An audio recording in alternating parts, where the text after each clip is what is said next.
Okay, so here we go. We've got this Perceptoid here, which as you can see doesn't pick up any points which are not really within red. So slightly darker red, bright red, and a little bit of red mixed with yellow. As you can see, sometimes it picks up some parts of my face, and then it turns a little bit more brown there, as you can see on the inner circle. So some of the parts of my hand are coming up as red points, right, or reddish within the redness.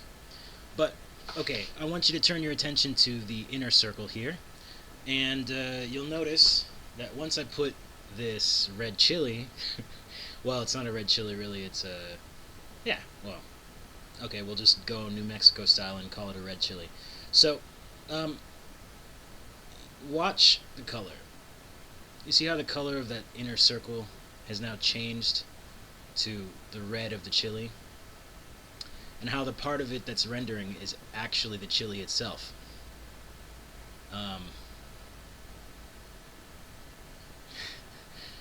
Just taking it out there so you can see a full-on render of it.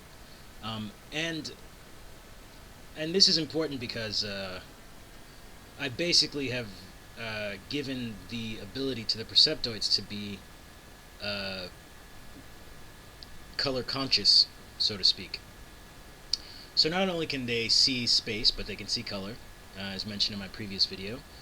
And as you can see, it actually works pretty well as long as it's within, as long as whatever you're trying to get it to follow is within the color range that it's looking for. Obviously, you can also turn color off, but let's just take a look at what happens when I turn color biasing off on this Perceptoid. So I'm going to open Firebug here because I'm using Firefox, and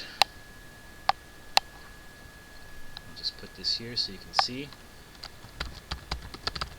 I've got my first Perceptoid, Perceptoid 0, color equals false. Alright. Now as you can see, the part that's actually rendering is much bigger because there's actually a lot of points that are in this video. So now basically any point which is part of, well, any point which shows up in the video really is going to be used as a part of the control system for this Perceptoid. So we're right back to where I was before. So now I'll turn color back on, or actually I'll just refresh the page, and we're back to the Perceptoid with that only picks up reddish colors. We've got a tomato here, nice and juicy and red.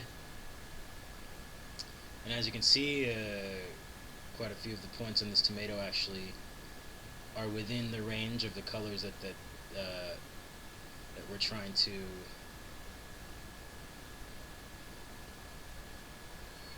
and as you can see, the green is not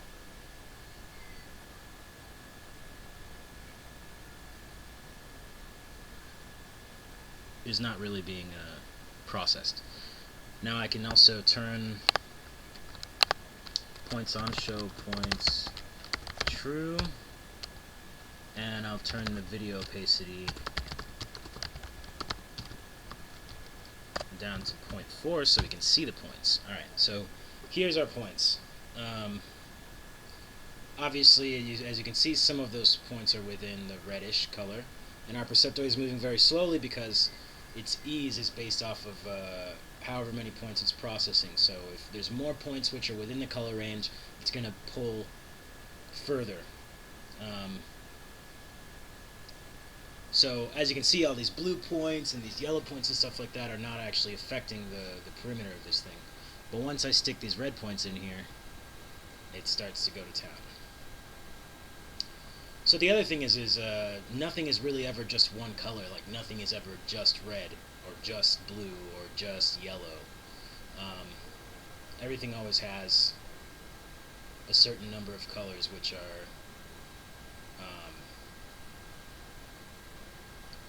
are close to whatever color it is that you're actually trying to see. Because as you can see, like, you might call some of these actual points red, but they're actually pink, yellow, etc. So only some of these points are within this red that you can now see the Perceptoid is reflecting, and some of the points on my face are also within this red. So if I change position, it changes roughly the color of the Perceptoid. So a Perceptoid's color vision is based off of the idea that that the two rules that I mentioned in the previous video. You've got the rule for changing its color, and only accepting colors which are only filtering colors which are, or filtering out all other colors which are not that color, or close to that color within a range. Like, imagine that this is a circle, and imagine that there's a sphere in the color spectrum, which it's also using it because color is three-dimensional. So anyway, there'll be more on this later on. I just wanted to show during the day how this works in a non-cluttered environment, because the second that you actually start adding clutter, then the problem becomes that you have to figure out which color is going on where, and so on and so forth, and which is a color that's going to be a slightly different color from all the rest of the colors in the background. So this could become a problem, or we can just try and figure out a slightly better way to solve this. But the color is definitely adding much better control, given that, like, for instance, normally this would get stuck on the clock. As you saw earlier, the clock part itself right here has a lot of points, but they're white, they're not red, so they aren't getting pulled in, or they aren't getting, so they're basically getting filtered out of this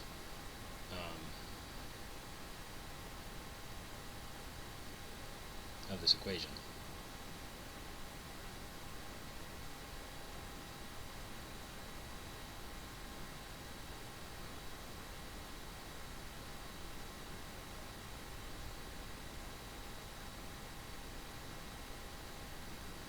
So anyway, more to come on this later.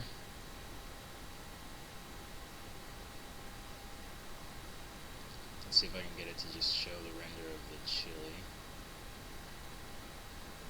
Some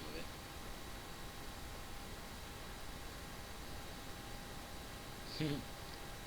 There's my little chili. Alright, so more later on. In the meanwhile, I'm going to be working on getting this to recognize patterns, but those patterns being color-based patterns. So